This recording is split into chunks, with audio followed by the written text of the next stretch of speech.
Radio Nigeria, uplifting the people and uniting the nation.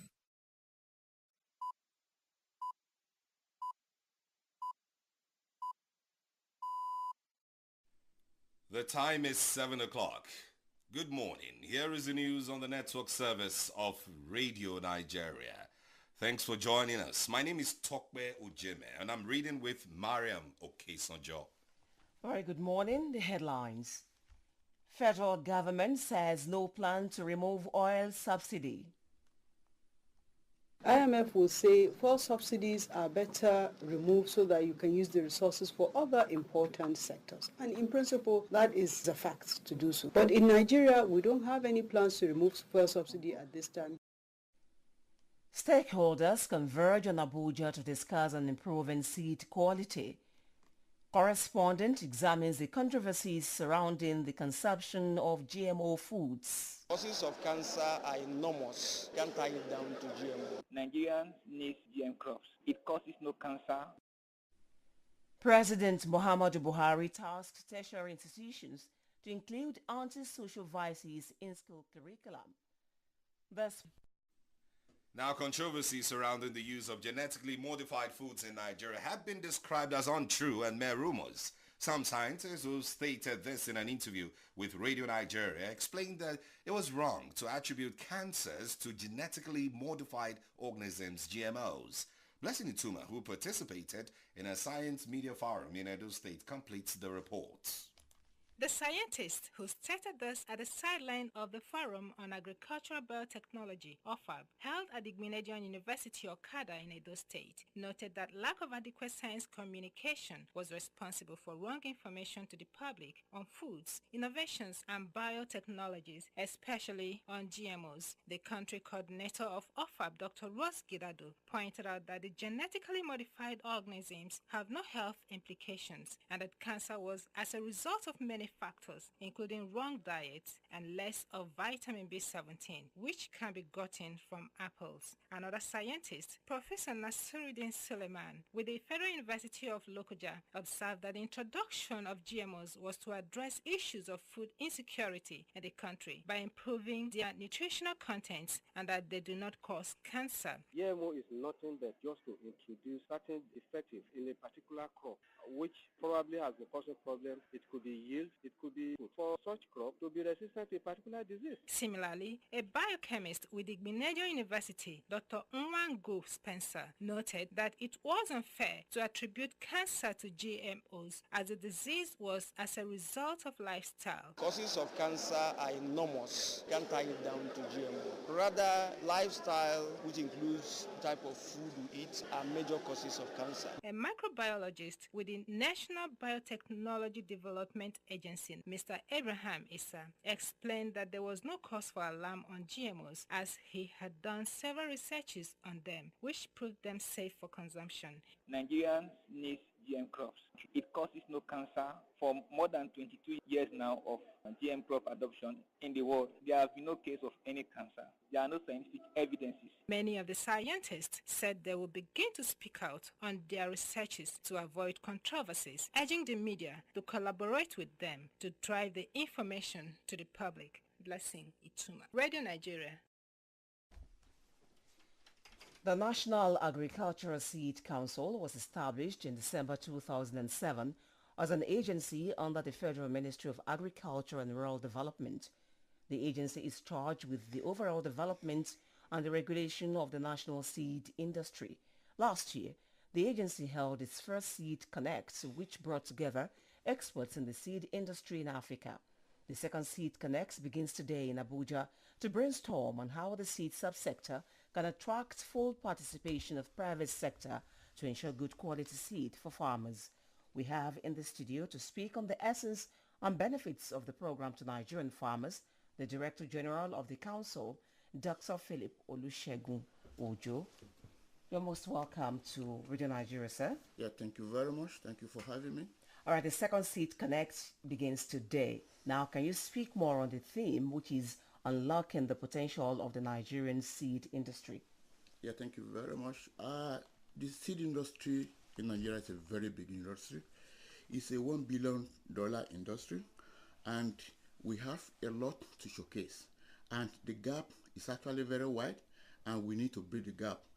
We did the Sea Connect 2018 last year, and this is the way. This is the way to go. Particularly, we need to move the seed industry forward, and that's exactly why we are bringing all stakeholders around the world together today and tomorrow in order to showcase what we have, look at the gaps, and see where there are issues where we need to move forward. That's exactly why we are coming together today and tomorrow in order to brainstorm and ensure that we move the agricultural the situation in this country forward.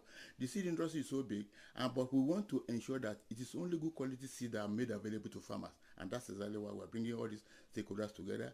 International Seed Testing Association is here, the OECD is here, the UPOF is here, and also the World Farmers Organization will be attending. So we are calling on all Nigerians, all stakeholders in the seed industry to come and partner with us and ensure that we move the seed industry in Nigeria forward.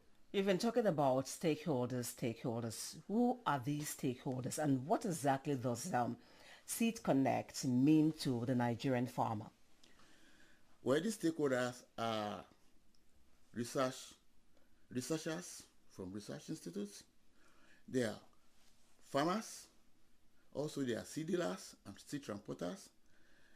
Most importantly, also the seed companies of various categories. These are the stakeholders we are talking about. Policymakers, high government officials, all of us are stakeholders in the seed industry. Also, we are actually out to ensure that it is only good quality seeds that are made available to farmers.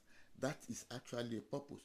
All stakeholders, particularly partners from Nigeria and abroad, are actually being brought together to ensure that we move this country forward and ensure that everything is actually done to make good quality genetics available to Nigerian farmers. Dr. Olusegun Ojo, talking genetics now, there's been so much talks and controversy on genetically modified foods. What's your view on this issue of genetically modified foods? Yeah, thank you very much. The National Agricultural Council, which I represent, is a regulatory organization, and we have the responsibility of regulating and coordinating the seed industry in Nigeria. What we say, because we are not promoters, we are regulators. Everything that has to do with the industry is our responsibility to regulate. Though the NBME regulates the GMO specifically, but we regulate the industry generally. So that's exactly what we do. But the seed policy makes it very clear that before any of these technologies are actually introduced, there is a need for domestication, there is a need for capacity building, both human and material. Are we doing that?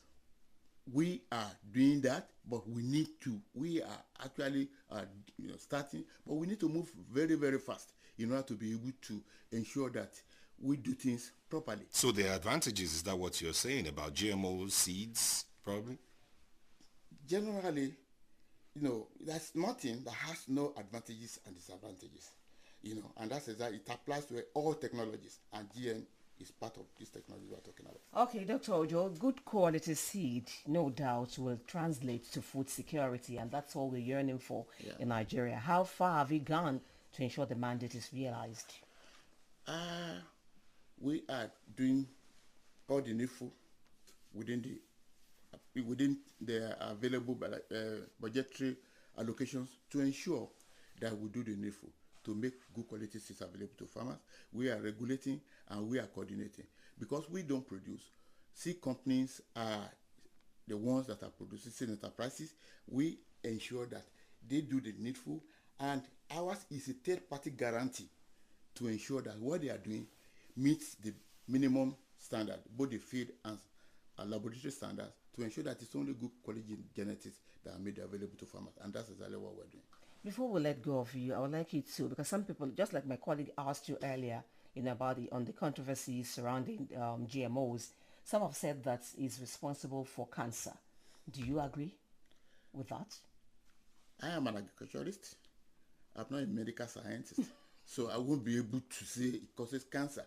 But I hear too, but I won't be able to say for certain because I am an agriculturalist. I'm not a medical expert. You're saying no side effects from GMOs?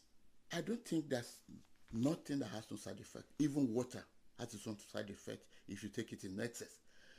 But what I'm telling you is that my area of specialization is actually different from where you are asking me this question. Okay, all right. We'll leave it at that. That was the Director General of the National Agricultural Seed Council, Dr. Philip Olusegun Ojo, talking on the Seed Connect meeting taking place this morning in Abuja. So moving on to the special feature now, it's on agricultural biotechnology as a means for economic growth, written by Alex Abutu, public affairs analyst. The growth of Nigeria is tied to the ability of its various sectors to flourish in their different mandates. Oil and gas, finance, manufacturing, mining and agriculture are only a few of the numerous sectors that contribute to Nigeria's gross domestic product (GDP).